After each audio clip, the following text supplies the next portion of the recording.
Now let's go to Washington. Our correspondent Ketavan Gorjestani is there. And Ketavan, tell us, what did Trump have to say?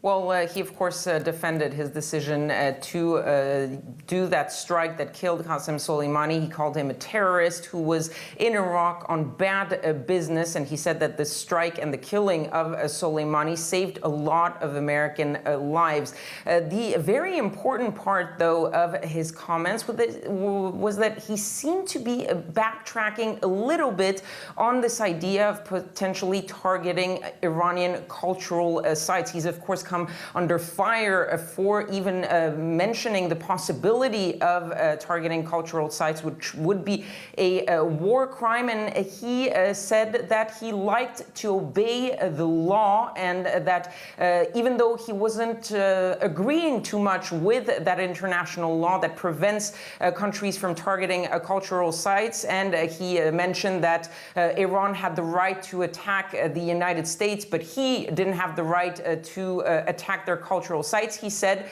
that if that was the law, then he would follow the law. And that really is a turning point, because so far he had doubled down on that threat, even though Mike Pompeo, the Secretary of State, as well as Mark Esper, the Secretary of Defense, were both going at great lengths to say that the U.S. would always strike within the limits of international laws of war. And even Mitch McConnell, who is a great defender of the president, just a few minutes ago said unprompted that it would be inappropriate for the United States to target any cultural sites. So we've now heard from Trump, Pompeo, the Defense Secretary Mark Esper, and as you just mentioned, Mitch McConnell as well. Are we any clearer about US strategy on Iran today?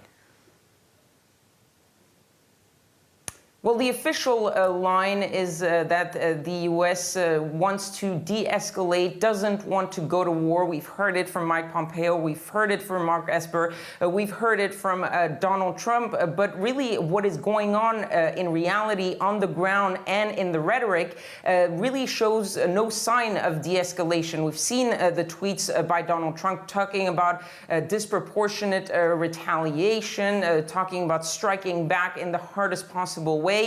So there is an escalation in rhetoric, and then there is what is going on the ground, those troops that have been sent to the region to be prepared in case Iran would retaliate. And then there's that confusion over that letter that was sent by mistake, according to the Trump administration, a letter from U.S. command to the Iraqi government suggesting that the U.S. troops would be pulling out after that vote in the Iraqi parliament. And now the Trump administration and the Secretary of Defense are saying that this is actually not the case. The policy for the U.S. has not changed. The U.S. will not be pulling out of Iraq. That is the policy, and it hasn't changed. But the Iraqis, on the other hand, feel like this letter seemed pretty official, was sent through the proper channels, and that it did follow suit with that vote in the Iraqi parliament. And so there is some sort of confusion as to what exactly the Americans want to do, because they are also repositioning some troops from Iraq to the rest of the region. So it looks like the first step to withdrawal, even though the Americans say they are here to stay. Ketavan, thank you very much. Ketavan Gorjestani there, reporting from Washington.